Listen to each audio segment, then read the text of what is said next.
এই মুহূর্তের big breaking news হলো, ব্যাংক থেকে ঋণ নেওয়ার ঘটনাকে ঘিরে পুরনো লক্ষ্মীপুর রোডের জনাব আলী চৌধুরী লেন এলাকায় উত্তেজনা। পাঞ্জাব ন্যাশনাল ব্যাংক থেকে ঋণ নেওয়ার ঘটনাকে ঘিরে পুরনো লক্ষ্মীপুর রোডের জনাব আলী চৌধুরী লেন এলাকায় উত্তেজনা ছড়িয়ে পড়ে।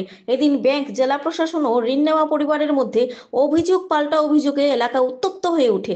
শনিবার দুপুরে ম্যাজিস্ট্রেট ও এএসপির নেতৃত্বে বিশাল পুলিশ ও সিআরপিএফ বাহিনী ব্যাংকে মর্টগেজ দেওয়া একটি দোকান কাম বসতবাড়ি মুক্ত করেন, কিন্তু এর তীব্র প্রতিবাদ জানান ঋণ নেওয়া পরিবারের পক্ষে রশিদ আহমেদ চৌধুরী। তিনি জানান, বিষয়টি আদালতে বিচারাধীন রয়েছে। এছাড়া ঠিকানা রাঙ্গিরখাড়ি দেখিয়ে প্রশাসন জোর জবরদস্তি দখল করতে চাইছেন। 2017 সালে জমি মর্টগেজ রেখে পাঞ্জাব ন্যাশনাল সেন্ট্রাল রোড শাখা থেকে নাজিরা বেগম চৌধুরী ও রাবিয়া বেগম চৌধুরী 60 লক্ষ টাকার ঋণ নিয়েছিলেন। এর মধ্যে তারা 30 লক্ষ টাকা পেয়েছেন। বাকি টাকা ব্যাংকের ম্যানেজার আত্মসাৎ করেছেন বলে অভিযোগ। রশিদ আহমেদ চৌধুরী কি বললেন তা দেখুন।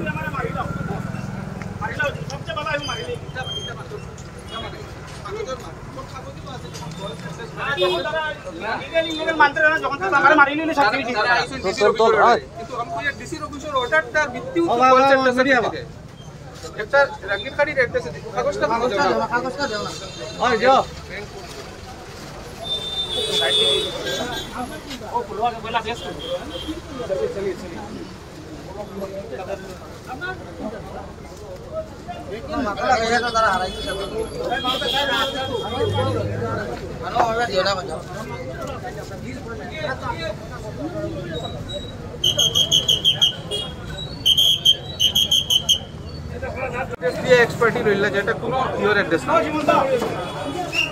कितना है घटना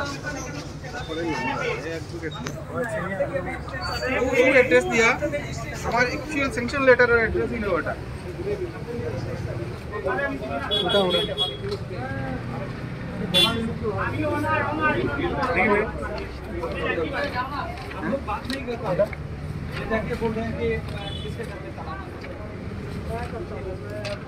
वही तो सैंक्शन लेटर वही तो सैंक्शन लेटर है। एड्रेस किसे वो एड्रेस हो वो एड्रेस हो इन ऑर्डर लिया वो एड्रेस है टोटली एक डिफरेंट एड्रेस ऑफ कितनी थे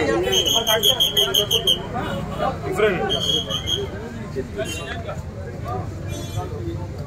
ये एड्रेस लगे कोर्टे ऑलरेडी केस देवा डीआरटी তে অলরেডি কেস দেওয়া।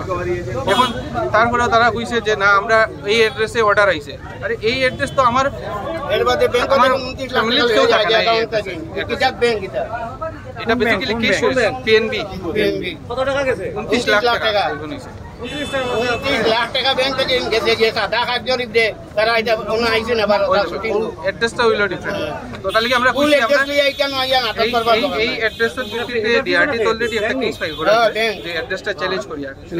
তো এখন এই অ্যাড্রেসটা লিটিগেশনটা চলে এখন আপনি ভেরিফাই করাই যে আপনি কিছু করবেন না। এখন তাইলে তারা তারপরে উপর পজিশন লই নিতে তারা কয় যে পরে আবার অর্ডার আইলে আবার কারেক্ট পজিশন ডিসপোজেস করার পরে আবার রিকভারি করা পজিশন তারাও জানে।